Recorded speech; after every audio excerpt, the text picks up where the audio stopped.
বাংলাদেশ ফুটবলে নতুন করে হাওয়া লেগেছে। মিডফিল্ড এসেছে দারুণ সফলতা। বর্তমানে বাংলাদেশের মিডফিল্ড এশিয়ার সেরা 5টি মিডফিল্ডের মধ্যে একটি অনায়াসে।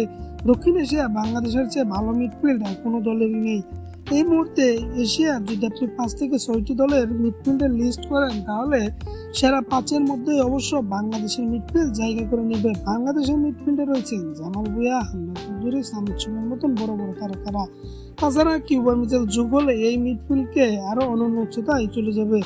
এই মিডফিল্ড নিয়ে বাংলাদেশ কিন্তু এশিয়ান লেভেলে বেশ ভালো পারফর্ম করার চিন্তা ভাবনাই করছে। তো এশিয়ান লেভেলে বাংলাদেশ ঠিক কত দূর পর্যন্ত যেতে পারবে বলে আপনি মনে করেন? যে সমস্ত প্লেয়ার নিয়ে এই মুহূর্তে বাংলাদেশের মিডফিল্ড সাজানো হচ্ছে, সেক্ষেত্রে আমরা এশিয়ার সেরা দল হতে তেমনটা কষ্ট পোহাতে হবে না। কেননা এই মুহূর্তে আমাদের মিডফিল্ডটা যেভাবে দারুণ হয়ে উঠেছে, সেই হিসেবে যদি আমরা ফরওয়ার্ড লাইন এবং ডিফেন্স লাইন নিয়ে কাজ করতে পারি, সেক্ষেত্রে খুব দ্রুতই আমরা এশিয়ার সেরা 4-5টা দলের মধ্যে একটা দল হয়ে যাব এবং র্যাঙ্কিংয়েও আসবে দৃশ্যমান পরিবর্তন। আমরা হয়তো বা 100-র মধ্যে চলে আসতে পারি। তো আপনার কি মনে হয় বাংলাদেশ দল ঠিক কত দিনের মধ্যে র্যাঙ্কিংয়ে বড় একটা উন্নতি করতে পারে? সেটা অবশ্যই কমেন্ট বক্সে কমেন্ট করবেন। স্পোর্টসের সম্পূর্ণ আপডেট পেতে আলফা স্পোর্টসকে সাবস্ক্রাইব করবেন। ধন্যবাদ।